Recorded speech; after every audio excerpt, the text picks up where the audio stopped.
talk about knife skills. I'm just gonna show you the basics, the things that I think will really make a difference in your everyday life. Let's first get started with how to set up your cutting board. If you don't place anything underneath it, you run the risk of it kind of moving back and forth as you're cutting, which can obviously be dangerous.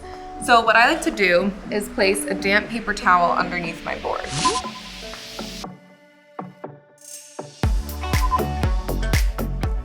And now even as I'm pressing against it, it's gonna stay in place, which is gonna just make everything more secure.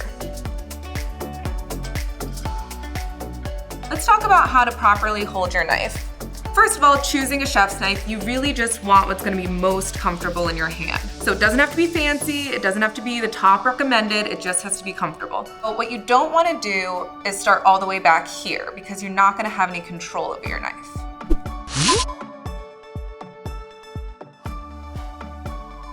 You also don't want to be too choked up or have your index finger on the top of the blade.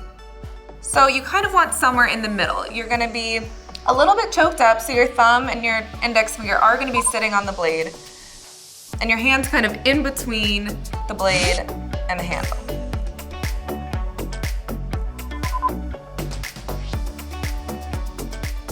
Whenever you're cutting something, you don't want your hand to be on top of it like this because you run the risk of slicing your fingers. You want to do what we call the claw.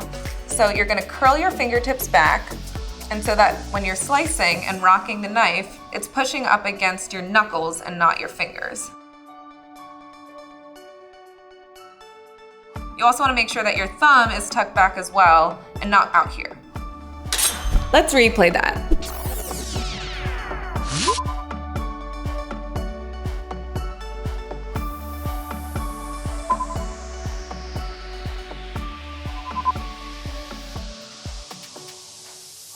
When we're cutting most vegetables, we're gonna use what we like to call the rocking motion. So you have your claw, you have your vegetable, and you're kind of just moving your knife like a boat, rocking on the water. What you don't wanna do is be too aggressive and just go straight down on your vegetable like this. Not only is that bad for your knife and it'll dull the blade, but it also runs the risk of bruising whatever it is that you're cutting. Now that we're comfortable holding our knife, let's start with an onion. This is the root end, and this is the stem end. So using the claw that we just talked about, first we're gonna slice off the stem end. I cut off the stem end to make a flat surface for myself, but I'm actually keeping the root end intact because it's gonna help keep the onion together as I slice it.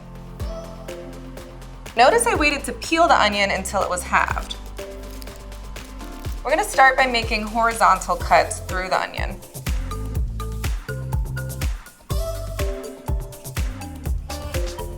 You can do as many or as few as you want depending on how big you want your dice. All right, now we're gonna flip our onion. We're gonna slice vertically, about the same distance apart as our horizontal cuts. Now we're gonna rotate and slice one more time and we'll have a clean dice.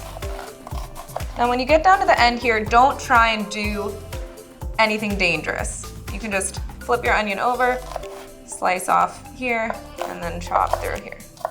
When it comes to dicing an onion, for most cases, it doesn't really matter how big or small your dice is as long as each piece is about the same size. A small dice is great when you don't really actually want to be biting into an onion, but you just want the flavor that it adds. So it's great in something like a meatball where you're forming it with your hands and you also need it to be small so it's not breaking up the nice round shape. A medium dice is probably your most all-purpose dice. It's great for like a bolognese sauce. A large dice is great if you want to be biting into that piece of onion like in a stir fry. The most important thing is whatever dice you cut, that your pieces are roughly the same size, because that's just going to make sure that they all cook evenly. Knowing how to properly cut garlic is equally as important as chopping an onion because it's the flavor base to so many of our favorite foods. To remove the skin, the easiest way is to smash your garlic clove first. You're just gonna take the flat side of the blade, put it right on top of the clove, put your palm down, and apply pressure. You'll hear it crack.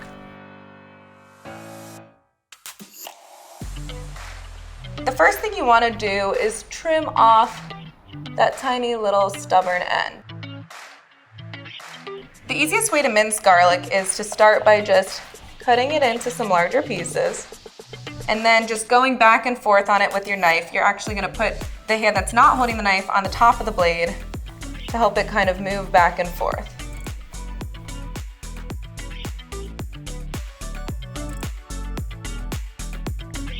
And as you go, you can kind of gather everything into the center again, get it off your knife, and keep mincing. So the smaller you can get it, the more it'll kind of accent your dish, but you won't actually notice that you're biting into it. And those are knife skills basics. With these skills, you'll be able to cut like a pro.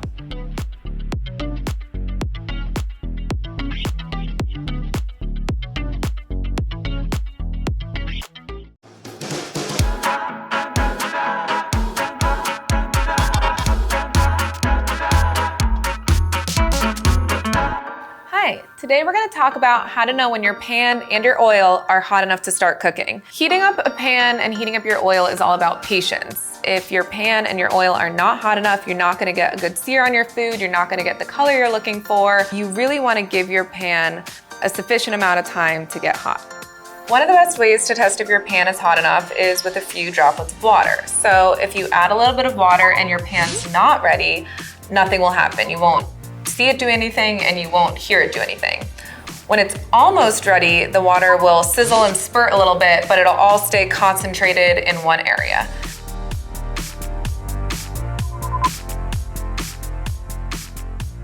When your pan is perfectly hot, the water will immediately burst into a few small bubbles that will sort of scatter around the pan.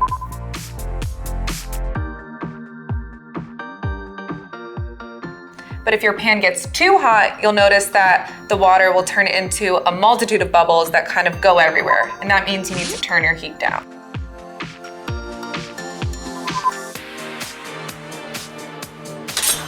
Let's take a closer look.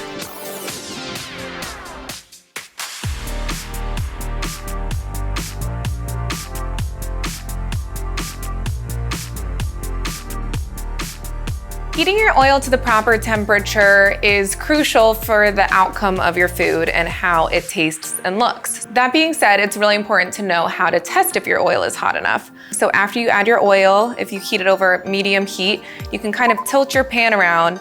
You'll know it's ready when you'll see it shimmering. If it's not shimmering at all, your oil's not hot enough.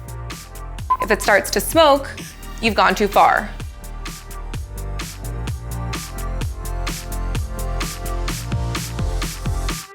In addition to watching for the shimmer, you really want to just listen as your food hits the pan.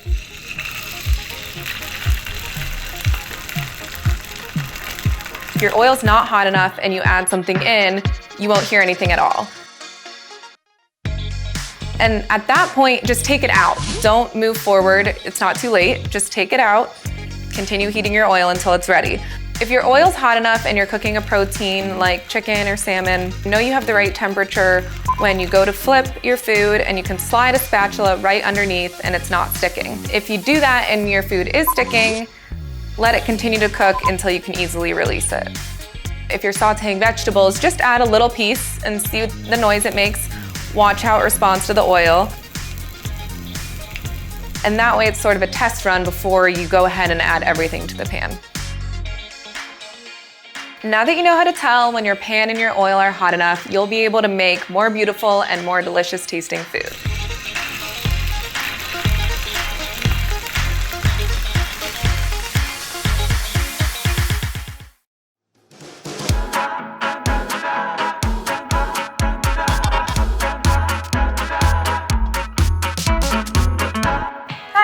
Today we're going to be talking about vegetables and specifically how to cut them, since that's your starting point for whatever it is you're making. So we've got a representative here from many of the different vegetable categories. Broccoli in the cruciferous family, bell peppers to represent peppers, we have potatoes in our root vegetable category, and then kale and Swiss chard to represent leafy greens. Learning how to cut vegetables properly will save you a lot of time, stress, and cleanup, and that's especially true with broccoli.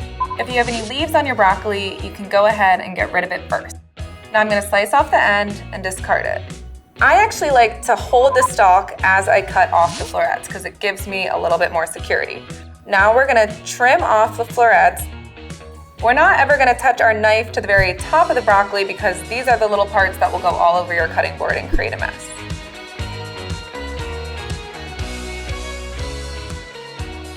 If you want to create a smaller floret, simply slice through the stem and break it apart with your hands. The stalk of the broccoli is just as great as the florets, and it's also very nutritious, so don't get rid of it if you're cooking. The best way to prepare it is after you've already chopped your florets, take a Y-shaped peeler, get off any of the really tough outer parts. We can just slice it into rounds. The best way to cut a bell pepper is the one that makes the least amount of mess. So what I like to do is just cut off each side, rotating as I go. Throwing down to the last side, I can flip it down, slice it off, and then you're left with all the seeds in one place. They're not all over your cutting board. And then you'll see we still have some white membrane in here, so I'll sort of shave those pieces off with my knife. Once you've seeded your pepper, it's time to slice it into strips. So a big thing here is you want to slice on the non-shiny side. So not this side, but this side. Because it's a little rougher, it's not as smooth, which will actually make it easier to slice and less likely that your knife will slip off.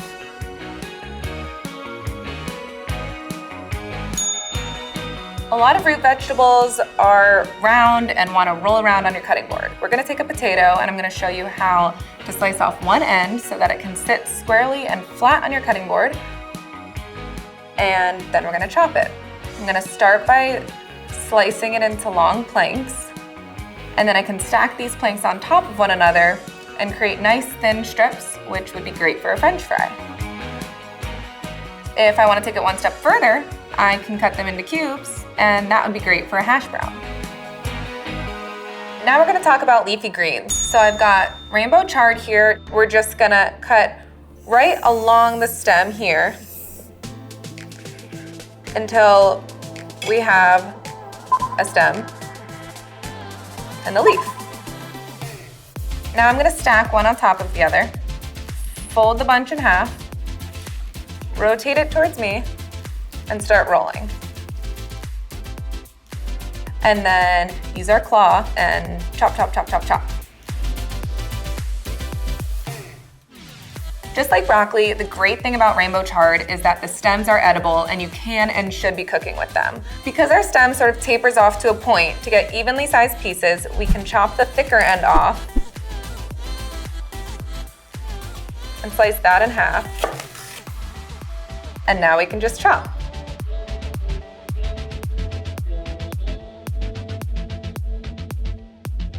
Kale is even easier than rainbow chard because you don't even need a knife to separate the leaves from the stems.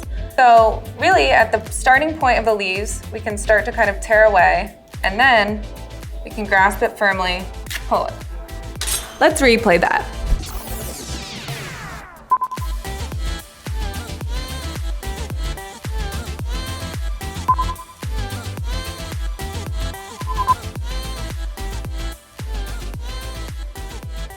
We can chop our kale leaves the same way we chopped our Swiss chard leaves.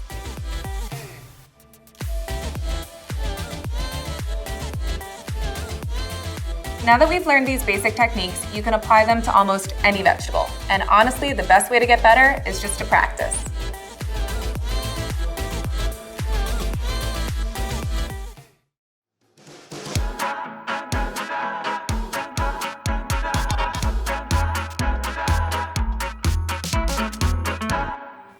Today we're going to be talking about eggs, going over all the basics. When it comes to cracking eggs, there's a right way and a wrong way. What you don't want to do is tap it a bunch of times on the side of the bowl or the side of the counter. It creates all these tiny little fractures within the shell, and that's just more possibility that one of these is going to fall into the bowl. If you do end up with shell in your bowl, it's okay. You can still get it out. A common way to do this is to take your shell and dip it back into the bowl to grab the shell in the bowl. And while this is probably fine, you do run the risk of reintroducing bacteria into the bowl. So So if you want to avoid that risk altogether, what I like to do is just wet my finger, dip it into the bowl, and grab that little piece of shell. The right way to crack an egg is to just crack it once firmly against the counter and then go directly over your bowl. There are a few different ways to separate an egg, but my favorite is just to use my hands. I find that I have the most control this way and it's the most foolproof. So you'll want to start by having one bowl for your yolks, one bowl for your whites, and one small bowl to crack the eggs into. The biggest risk of the yolk breaking is when you crack the egg. So I use the small bowl to make sure the yolk is intact, and then I can start separating. We're gonna set our hand over our bowl of whites, pour in the egg, and let the whites just fall through our fingers into the bowl. Kind of shake your hand around to assist it. Once we have just the yolk in our hand, we can transfer it to our yolk bowl. One of the reasons you might be separating your eggs is because you're planning on whipping the egg whites. The big thing before you start whipping is that you have a clean bowl. You want to make sure there's no water in there, there's no oil in there, and you also want to look at your egg whites and make sure you didn't get any yolk in there. And all these things are to ensure that your egg whites whip up really nice and fluffy.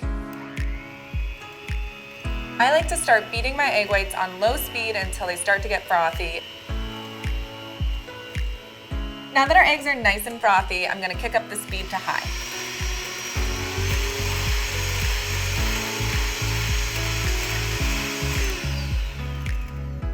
We know they're not quite ready yet because our eggs are still a little bit loose and runny, and we want to get them a little firmer.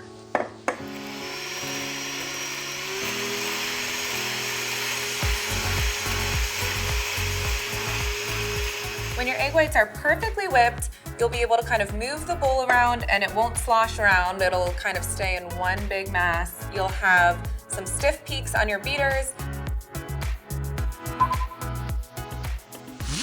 And everything will look very uniform and smooth.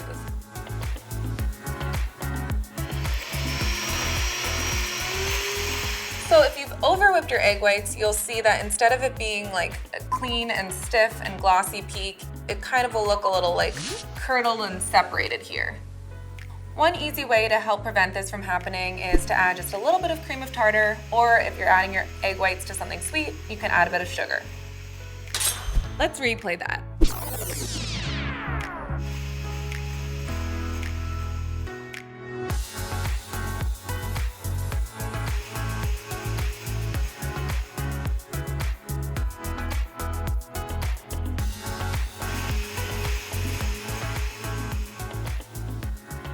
Whether you're cracking an egg into a skillet for breakfast or whipping up egg whites to make a dessert, you're all ready to go. Thanks for joining us and see you next time.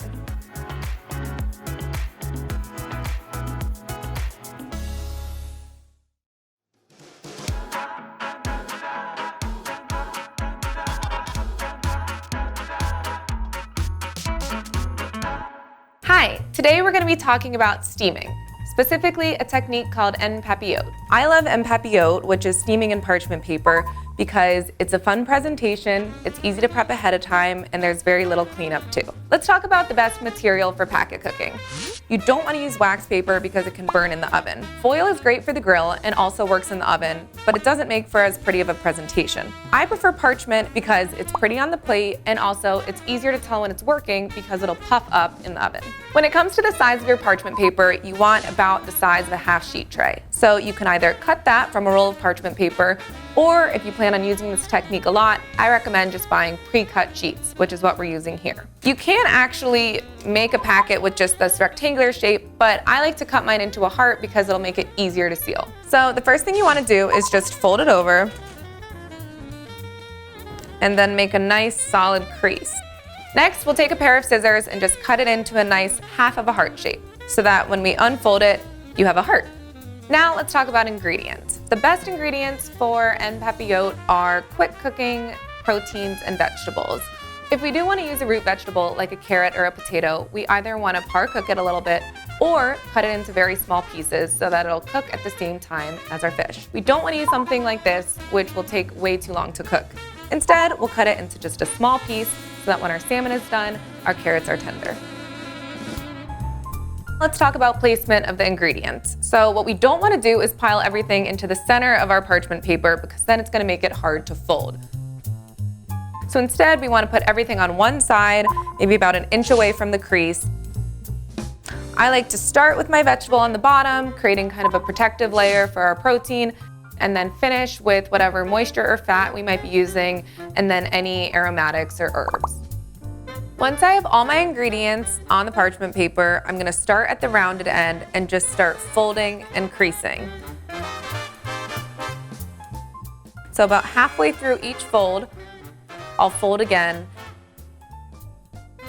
and then crease. Let's replay that.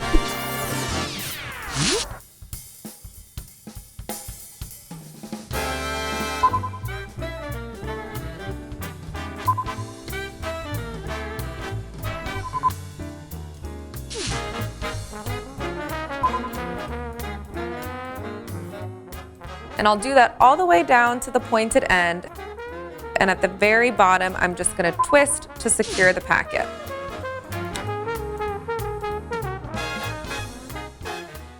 Then I'll take as many packets as I made and transfer them to my sheet tray. All right, now we can just cut it open. The second you open it up, it just smells delicious. The aroma of the lemon and the herbs just wafts right up to your nose, and I just can't wait to dig in.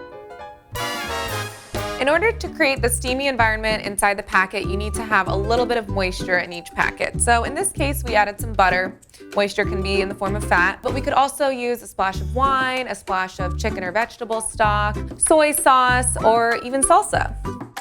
This method is great because we can cook a lot of our components for our meal all in one. We can prep it ahead of time, and as you can see, our cleanup is as easy as throwing away the parchment paper. In addition to steaming fish, you can also steam tofu and even a vegetable medley. Now that you know all about steaming and cooking in papillote, you can create these nice little gifts for your friends when they come over for dinner. Thanks for watching, and I'll see you next time.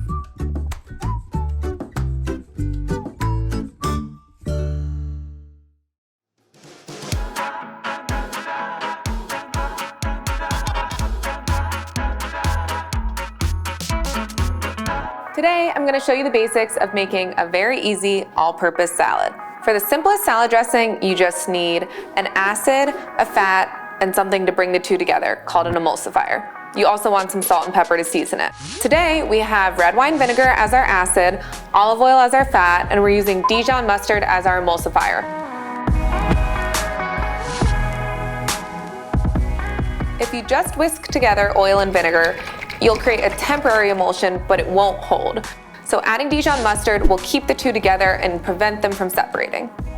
The classic ratio for a vinaigrette is 1 part vinegar to 3 parts oil. Or you can kind of do it by taste and just see what you like the best. I like to whisk together my vinaigrette directly in the salad bowl, and that saves me from dirtying another dish.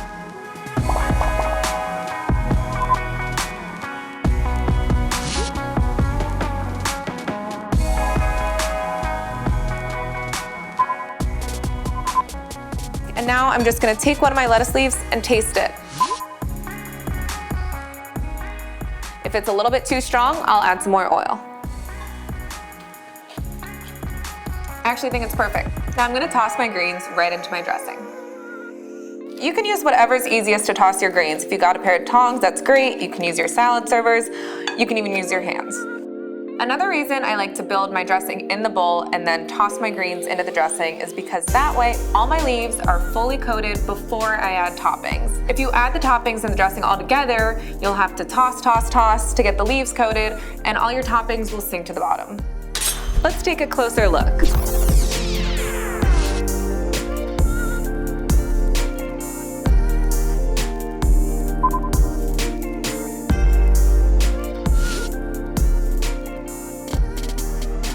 If you found a salad dressing that you really like, you might just want to make a big batch on the weekend and then store it in the fridge to use it on salads throughout the week. So I like doing that in a mason jar because it already has the measurements on here, so you can make your ratio. You can shake it right up to emulsify it in the jar and then just stick it in the fridge.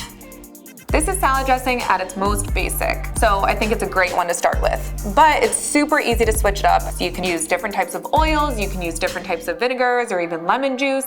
You could add shallot or honey or herbs. There are endless ways to make super delicious salad dressings. Now that you know the basics, you're well on your way to so many delicious salads in your future. Thanks for watching, and we'll see you next time.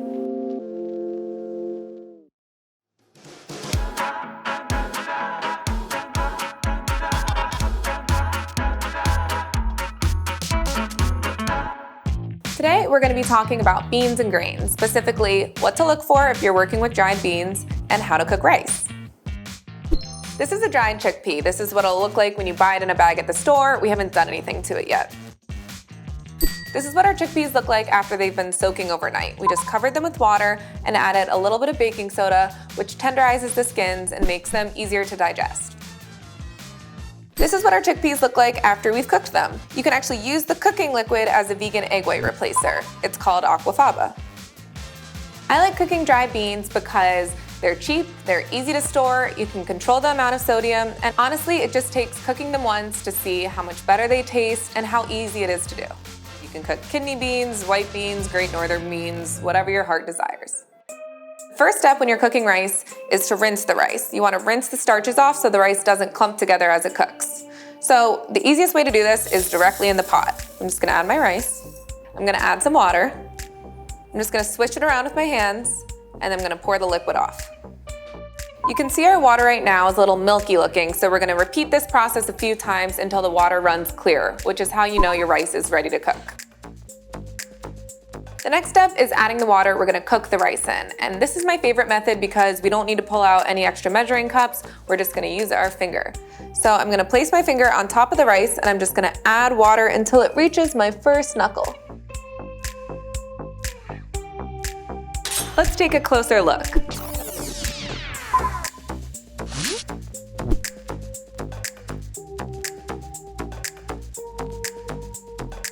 Now I'm going to add a pinch of salt and then we're ready to cook it.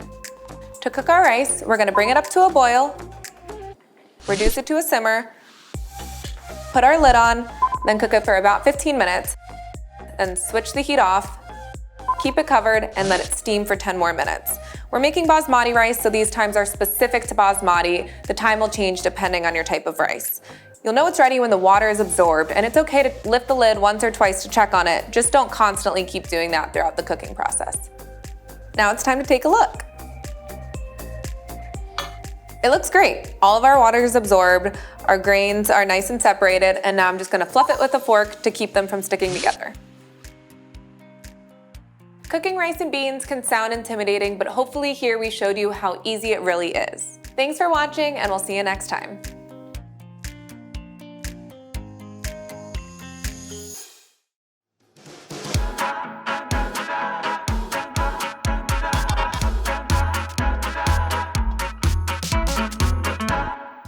Today, we're going to be talking about pasta and sauces, and what better sauce to make than a basic tomato sauce.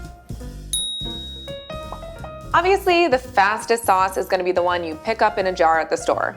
But for a fresher, better tasting sauce, you only need your fresh tomatoes, some butter, and an onion. So it's still very simple. The first step is to pick the stem off the tomato.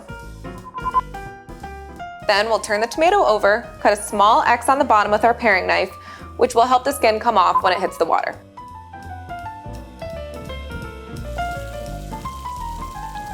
Then we'll put them into the simmering water, and as soon as you see the skin start to split and you can see the flesh underneath, you know it's time to take them out of the water and put them into the ice bath. As you can see, the blanching process pretty much did all the work for us. Now that the skin is split, we can just slide the blade of our knife right underneath the skin and peel it right off. Now that we've removed the skins, it's time to de-seed the tomatoes. So first we're going to slice our tomato in half, cut out the core, cut them in half so you have quarters. You'll want to use your paring knife to kind of get started and get underneath the seeds, but if you still have some stragglers, just use your finger and push them off in one swoop. Let's take a closer look.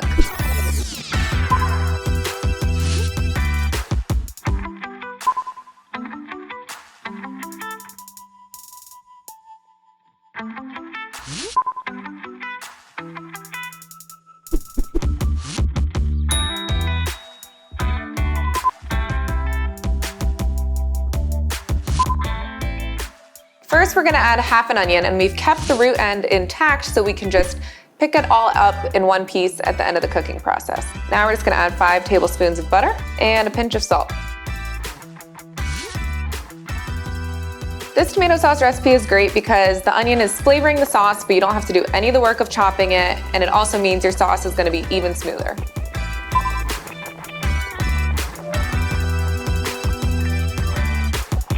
Before we throw our pasta into the boiling water, we need to heavily salt our water. This will make sure that the pasta is seasoned all the way through. Even if your sauce is perfectly seasoned, if your pasta is not, the dish will not taste as good. So you want to add more than you think, and you really want the water to taste like seawater.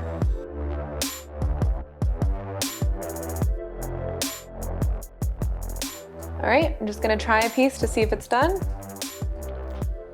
Perfect. It's not too crunchy, it still has a little bit of a bite, it's not mushy. Take it off the heat. I like to cook my pasta a few minutes short of al dente and then let it finish cooking directly in the sauce. This makes sure that the pasta absorbs all the flavor of the sauce, will also help the sauce cling more tightly to the noodles. Because you've reserved the water that the pasta cooked in, it's kind of an extra bonus ingredient. It's salty and starchy, and so it can help you thin out the sauce if need be, and again, it's gonna help the sauce cling to the noodles.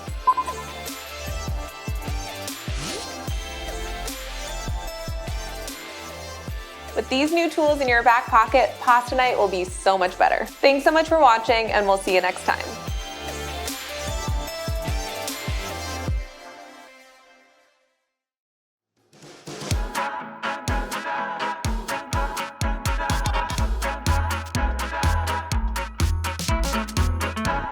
Hi, here's everything you need to know about browning meat so you can always have tender and juicy results. Here are some things to consider before you get started.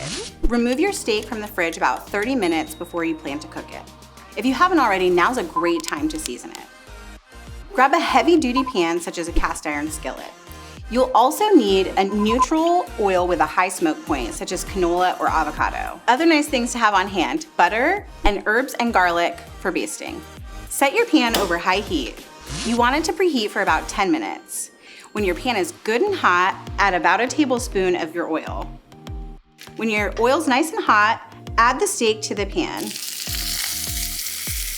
You want to let it sear undisturbed for about 2 minutes. You can use tongs to gently press down on the surface of the steak to ensure a nice, even sear. Don't worry if things get a little smoky. When you feel like you've got a great sear, go ahead and take a little peek. The steak should move without much sticking, and then give it a nice flip. With the steak flipped, it's a great time to add your butter and herbs to the pan. When the butter melts, add your herbs and garlic to the pan. And use a spoon to scoop the butter up over the steak. This will help with browning and add more flavor. Look at that gorgeous browning. Let's take a closer look.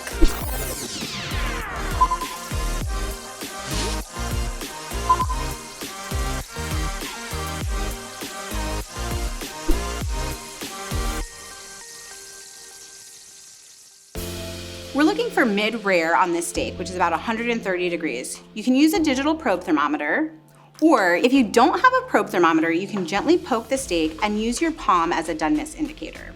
With your palm open, press below your thumb to feel for raw. With your thumb and pointer finger closed, feel for rare. Then mid-rare, medium, and well done. When your steak is cooked to your desired doneness, remove it from the pan to a cutting board to rest for 5 to 10 minutes. After resting, use a sharp chef's knife to slice the steak into thin pieces, going across the grain, which will make the steak pieces more tender to eat.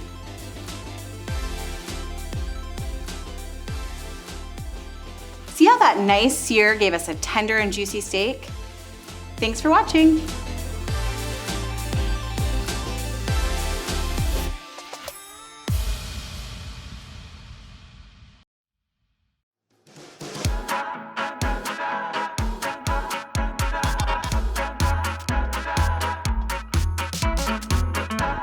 Hi, today we're gonna walk through butchering a whole chicken into its parts. So we've got all of our tools laid out here. We've got our biggest cutting board. We've got a tray to put the chicken on once we've cut it into parts.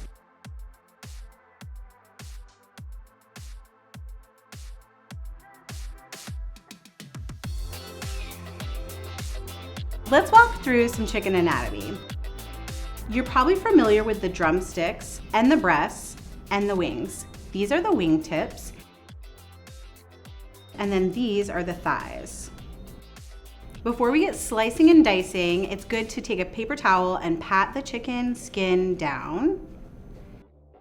We're gonna start with the leg portions. So you'll make a slit in the skin right here between the drumstick and the breast. And then you can kind of pull the leg portion away from the backbone. You should hear a pop. Feel the joint release right there. Then you can take your knife, try and find that joint. And if you feel like you run into some resistance, move the knife over 1/4 of an inch in either direction until you find the joint. And then cut through. Let's take a closer look.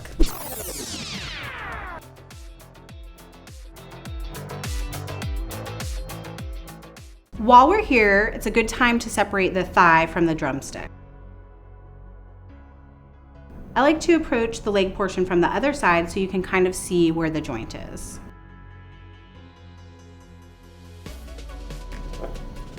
Then you have a thigh and a drumstick. While we're here, you can also remove the thigh bone by flipping the thigh over, finding the bone, and then slowly using a boning knife, cut through this connective tissue on either side of the bone. Once you've worked through the meat on either side, you can take your boning knife and just run it underneath this thigh bone. You'll have to work a little bit where it's really connected, and then you have a boneless chicken thigh. Save this for stock. With the leg portions removed, we can move on to the wings. You can roast the wings, but you can also remove them and save them for stock. Again, you want to try to find the joint and release it before you get your knife in there. You can use a chef's knife or a boning knife for this. And really, you're gonna do your best to work through the skin and find that wing joint to cut through. Just like that. With the leg and the wing portions removed, we can move on to the breast. The best tool for this is a sharp chef's knife. You want to find the keel bone, which is between the breasts, and make a slit in the skin so you can see what you're working with. With this bone exposed, it's really easy to take your chef's knife along the bone and down the ribs to release the breast. Go along the skin to release it. And repeat on the other side. You definitely want to save this carcass for making stock. It helps to cut it into a few pieces, and this is where the shears come in handy. You want to find the joints wherever you can. The ribs are a really easy place to cut through with your shears. And now this is easier to throw in your stock pot or into the freezer for storage. And that's how you butcher a chicken. Thanks for watching.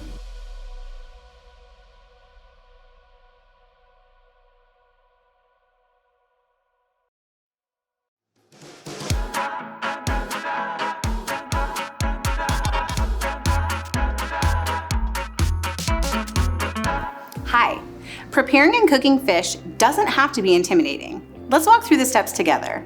The fishmonger will do most of the work of prepping your fish for you. But when you get it home, it's always a good idea to check for pin bones and loose scales.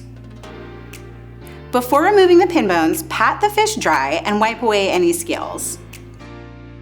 You can buy a pair of fish tweezers or just use pliers to remove the pin bones. When you find a pin bone, use the tweezers to gently wiggle the pin bone loose and then pull to remove it. A little dish of water will make removing the pin bones from the tweezers easier.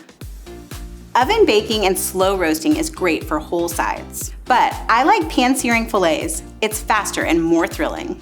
Skip non-stick, which isn't great for high heat cooking, and grab a cast iron skillet for a great sear. Take the fish out of the fridge about 30 minutes before you cook it. Heat the pan over high heat and add a little bit of oil. Season the fish right before cooking. Gently add the fish to the pan skin side down. We want that skin to get nice and crispy. Cooking time on the first side is going to vary depending on the size of your fillet. You want to do most of the cooking on this side before you flip it so you get a really crisp skin. Otherwise, you'll end up with fish skin that's chewy and less than awesome. A fish spatula is great for turning the fish over, but you can also use tongs or use them both together. You know the fish is ready for flipping when the sides are mostly cooked and the top is just a little bit raw. We're gonna flip it and cook it for just a few minutes on the other side. A little kiss of the heat. Rewind that.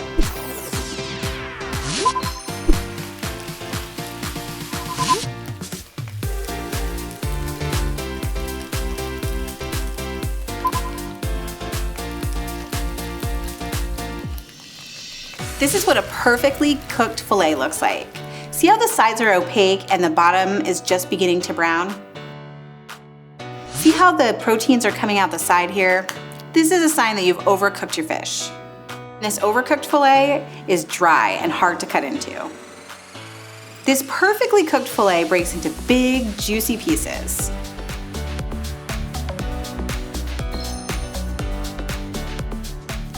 Now you know how to pan sear any piece of fish with confidence. Thanks for watching.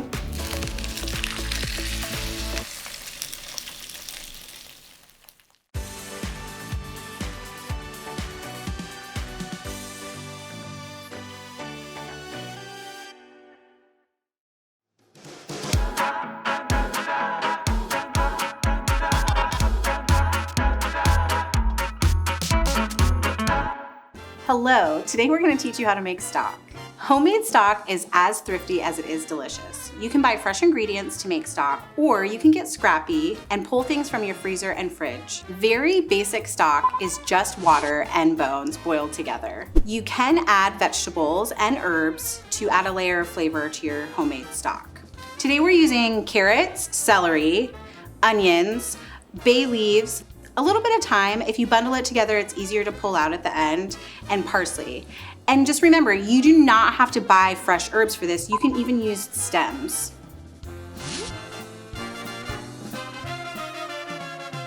We're using raw pieces today, but you could roast your chicken bones for a deeper stock that would be more like a ramen or pho broth. Let's take a closer look.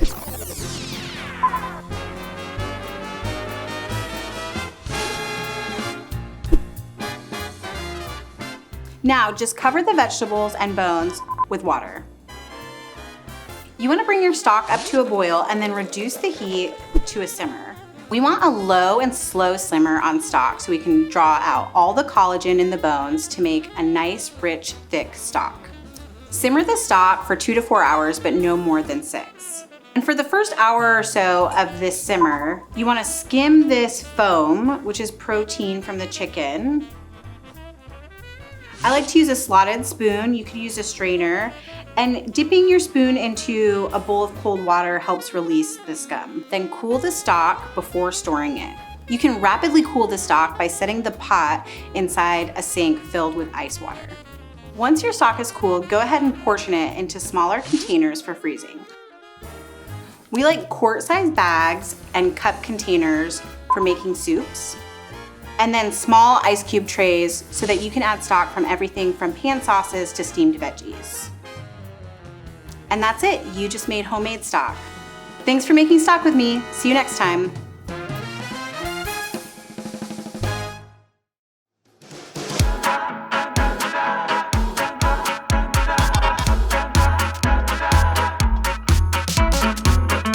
Hi kitchen friends, let's make a quick pan sauce.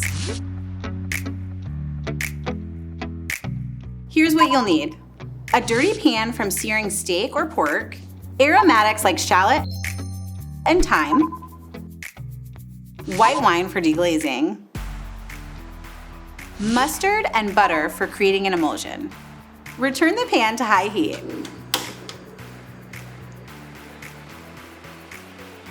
Cook the aromatics for about a minute until fragrant. Add the white wine to deglaze the pan. Scrape the bottom of the pan to release any fond or little cooked on bits. Those add a ton of flavor to the sauce. Reduce the wine by about half. When the wine is reduced, add about a tablespoon of mustard to the pan. Finish the sauce with about a tablespoon of butter. When you add the butter, be sure to whisk or stir rapidly to incorporate. Adding mustard and using cold butter will help create the emulsion. An emulsion is what makes the sauce thick. Let's take a closer look.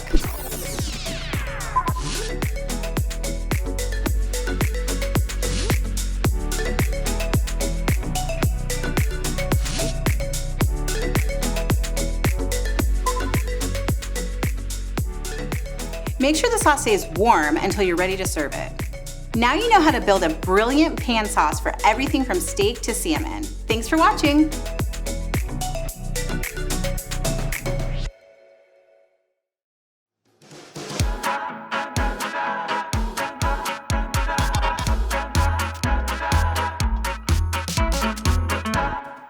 Hey, need a last-minute dessert? All you need to know how to do is whip some cream. A bowl of whipped cream can be turned into anything from fools to a trifle to chocolate mousse. Let me show you how you can make a fast and fancy dessert in less than 20 minutes. Basic whipped cream is just heavy cream, but you can add sugar and vanilla to sweeten and flavor it. You'll need a big bowl and a hand mixer. Whip the cream on medium speed.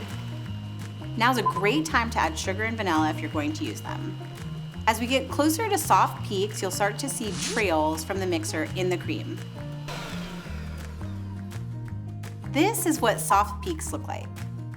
Soft peaks are great for finishing desserts or putting on top of our chocolate mousse. This is what medium peaks look like. Medium peaks are great for foules and semi-Fredos. This is what stiff peaks look like. If you over-whip the cream, you'll see little globs of fat. You can fix over-whipped cream by adding a little more heavy cream and gently folding it in. To make chocolate mousse, fold in melted chocolate, add the cream in thirds, and gently fold so you don't deflate your beautiful whipped cream.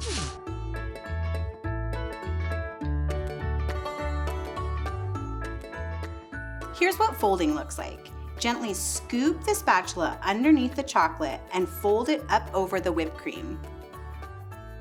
Let's take a closer look.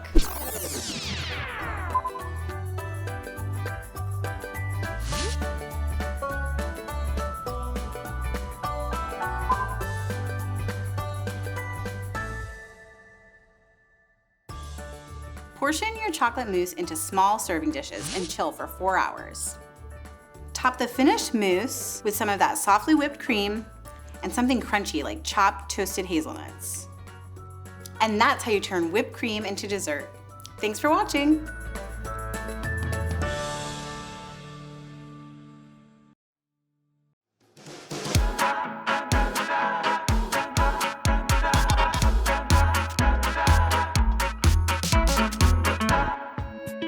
Seasoning confidently starts with understanding salt and how to use it. There are 3 basic types of salt that we like to have on hand. Fine salt, which we primarily use for baking.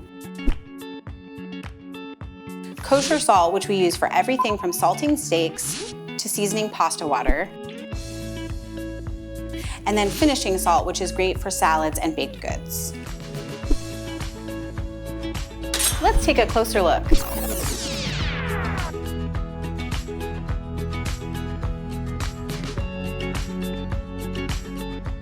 When it comes to kosher salt, brands vary in salinity and crystal size. So I recommend choosing one brand and sticking with it so you know what to expect when it comes to seasoning your food. There are 3 opportunities to season: before you cook, while you're cooking, and after cooking. You can think of seasoning large pieces of meat as a bell curve. Either season them right before cooking or season them up to 24 hours in advance, where the salt will help improve their texture and flavor. This is going to look like a lot of salt for this steak. Don't be shy. Here we have the steak we just seasoned next to a steak that was salted 24 hours in advance. As you can see, the one we seasoned in advance absorbed most of the salt, and the salt has changed the color and texture of the meat. When you are seasoning things in advance, it does help to set them on a cooling rack inside a sheet tray so that air can circulate around the meat. This makes for crispier chicken and steaks that sear better. Now that you know everything about salt, you can go forth and season smartly. Thanks for watching.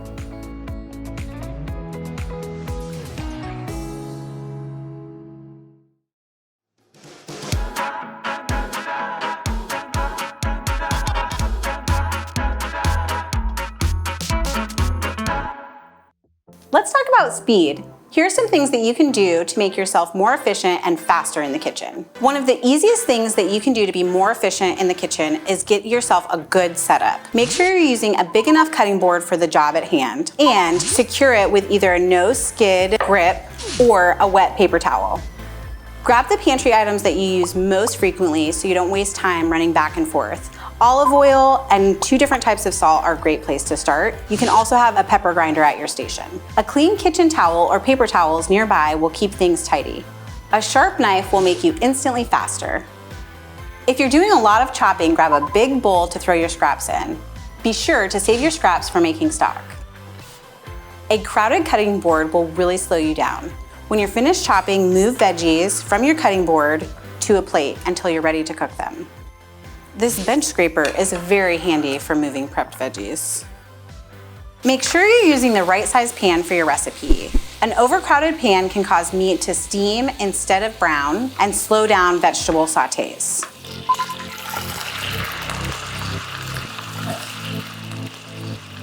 Let's take a closer look.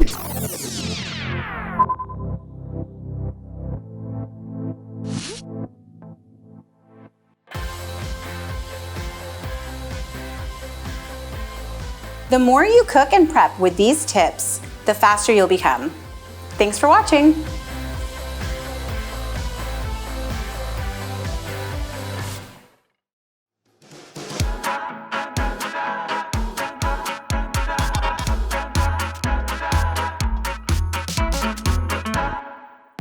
Hi, today we're going to talk about food safety and specifically the best way to thaw frozen meat when maybe you didn't plan ahead.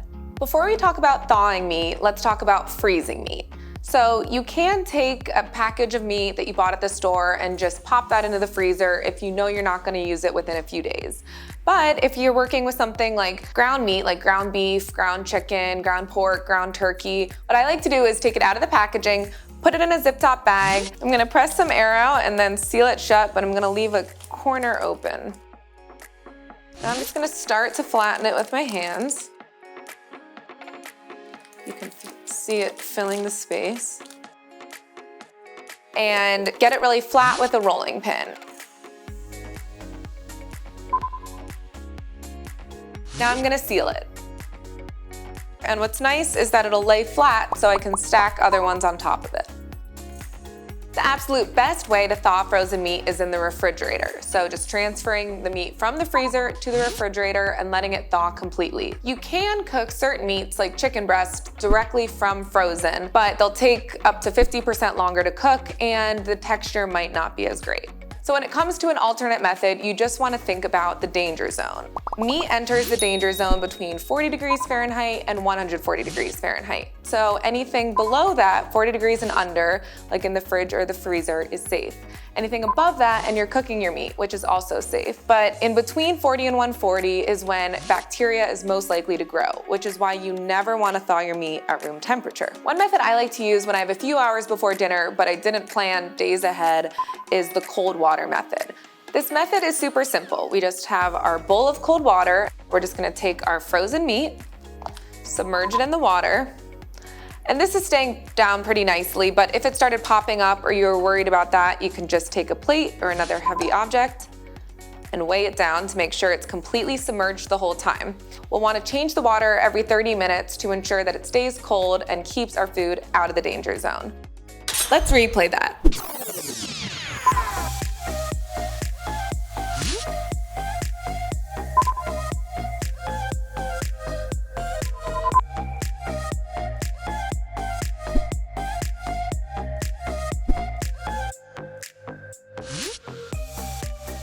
And as soon as your meat is thawed, you're gonna wanna cook it right away.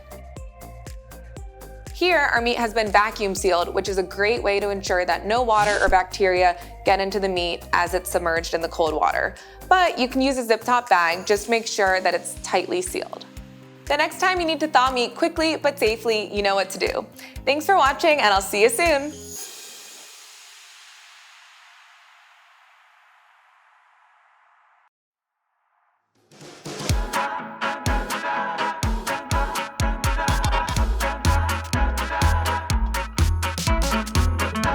So today we're gonna free ourselves up to take a recipe and make it our own. I'm gonna show you how to do this with a grain bowl because it's a great example of something that has multiple types of components that can be switched up. First on the ingredient list is carrots. So I know that carrots are a root vegetable, which means they're in the same category of vegetables that take a little bit longer to cook. In this case, carrots specifically are lending a sweetness to our grain bowl. So I think I'll go with parsnips, which are also a little bit more unexpected. But let's say you had a sweet potato on hand, that would be great too. And make sure to cut them to roughly the same size as our carrots. That way we know we can keep the cooking time the same. The next ingredient is broccolini. Broccolini, since it's more slender than traditional broccoli, cooks up really nice and crisp in a hot oven. Broccolini in this recipe is actually lending a lot of crispiness. So in this case, I think I'll swap it for some kale, which if you've ever made kale chips, you know that that can get nice and crunchy in the oven as well. Now I do know that kale takes a little less time to cook than broccolini, so I might throw that on my sheet tray a little bit later. Our spices here are cumin and coriander, which are lending earthy, almost lemony notes to our grain bowl. So instead of using cumin and coriander, I could use garam masala, which is a spice blend that contains both of those spices. So I know it'll be a similar flavor profile. The grain we're using here is farro, which is adding a heartiness to our dish, and it's gonna keep us full.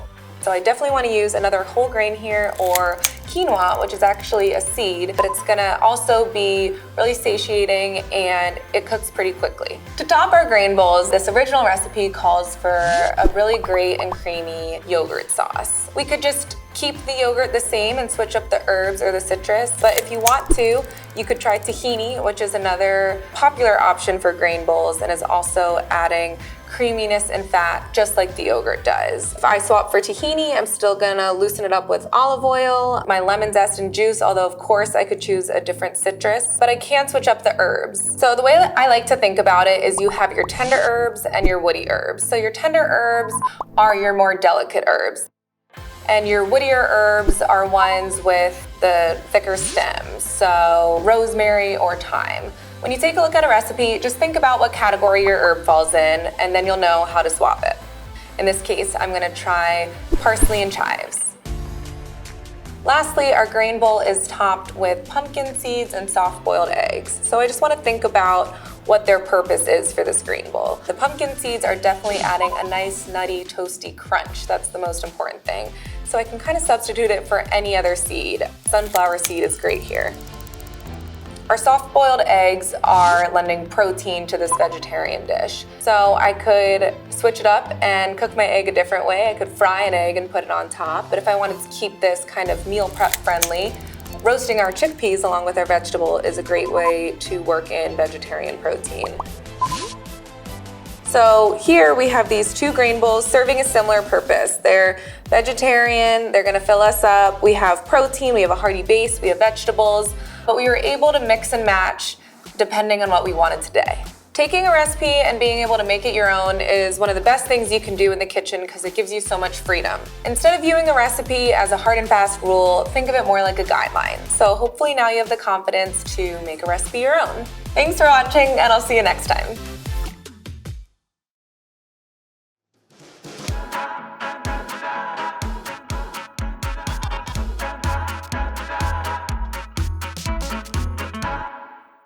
Today, we're gonna talk about plating. And oftentimes when I'm plating dinner, I just wish I had a food stylist to give me some advice. Oh, hey. Do you need a food stylist? Hi. I do need a food stylist. Excellent. Well, everyone, this is Brett. He's one of our food stylists at the kitchen. And while he may not pop into your kitchen, he is here today to give us some great tips on how to take your food, elevate it just a bit, and make it look as good as you know that it tastes. So Brett, Start me off. First thing, plates. Plates, okay. Let's talk about what we're gonna make. Okay. We have a little bit of rice with some seared chicken, some radishes, some herbs, a little avocado. Yum. So both of these are great options. I think that this plate is probably gonna showcase our food the best because it has a little bit of lower sides than this. This would be great for maybe something that has a bit of sauce that you don't want to run off the plate, or a soup. I would actually think I should go with that because I feel like these bowls are trendy. You know, there's the whole grain bowl thing. So how did you know for sure that you didn't want to just put it in a bowl and Instagram it? I like to get a bit of separation with my food. So sometimes the bowl can really keep things quite tight. You kind of lose the grain. Sometimes there's so much on top, you don't even know what's underneath. Okay. I also think that this is gonna get us that illusion of height to where we lose a little bit of the height with the lip of this bowl. So this is an example of how you would not style a plate? Yes, it's not a bad plate of food, Okay. but it could be better. Yeah, because honestly, I still think this looks pretty good. So break down for me what you don't like about this. I don't like how everything has its own little compartment. Yeah. It drives me a bit crazy. This does make me think that I should be eating each of these separately, but in a Yes. better plate, we'd be encouraged to mix things together in one Absolutely, forkful. yeah. I mean, it's meant to accompany everything in one bite. So one thing we're gonna try to accomplish here is we wanna build our height. See how this plate is very flat and low.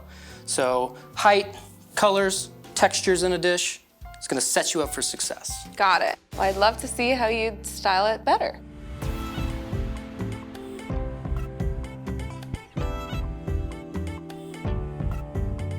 So Grace, what do you think?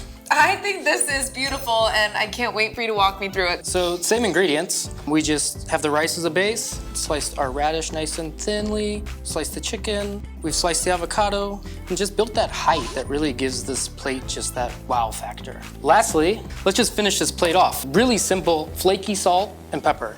Okay. It's like always overlooked, but it makes such a difference to a plate of food. And then I always like to add just a little bit of citrus. It gives people an opportunity if they feel like they want more acid in the dish, it's there. I tend to always take the cheek of my lemon off. Just kind of adds like a little bit prettier presentation on the plate. Prop them against each other. Wow, yeah, and I'm noticing that that means you won't get any seeds in there, which is nice. Yes. Oh, 2 for 1. Last thing, we made a pesto for our rice. So I always save the small leaves as a nice little garnish towards the end. They're so cute. And I love that this was an herb that you already used in the dish. So it's a good reminder that you don't have to buy a whole bunch of parsley just to have a little bit of garnish on top. Absolutely. Like, you were just creative with an ingredient we already used. Yeah. Big takeaways, what would you say, like anyone who just wants to start thinking about plating their food to make it look more attractive? Definitely sharp knife, fresh cracked pepper, flaky salt, and citrus. All right, Grace, I'm out of here. No. Are you ready to step your plating game up? Well, you know what? I'm a little nervous, but I think I have all the tools I need. You can go wander into someone else's kitchen. I'll take it from here. I'm gonna sharpen my knife, and I'm gonna show you how it's done. Oh, okay. Well, good luck. All right, thanks. Well, thanks for watching, and we'll see you next time.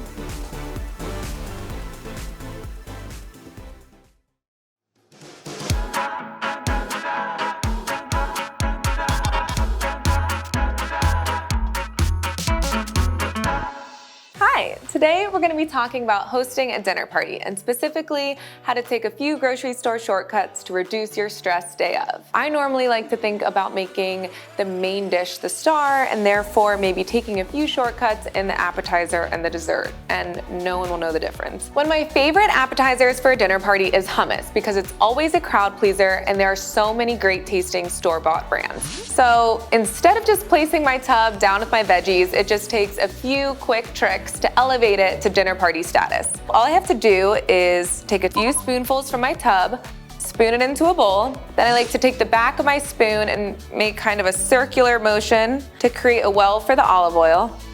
Then just drizzle a little olive oil on top and dust some ground spices over top. I like to use paprika.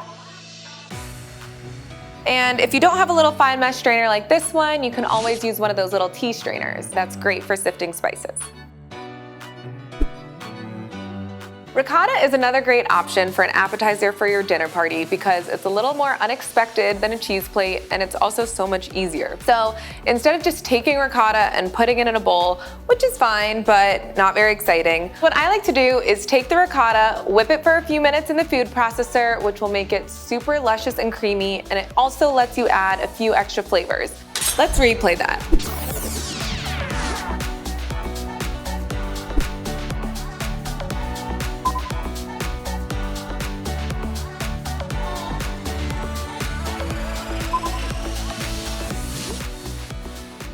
And then we can top it with a little bit of pomegranate seeds, which will add such a great pop of color. In less than 10 minutes, we just transformed our store-bought spreads into a party-worthy appetizer. Now let's move on to desserts. If you decide to go the store-bought route for dessert, it doesn't have to be boring. What I like to do is just buy some store-bought pound cake and then jazz it up with a little bit of homemade whipped cream and macerated berries.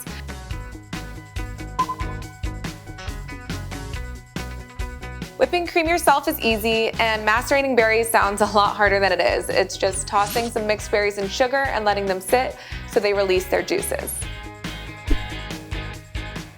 Ice cream is another great dessert for dinner parties because it's easy and everyone loves it.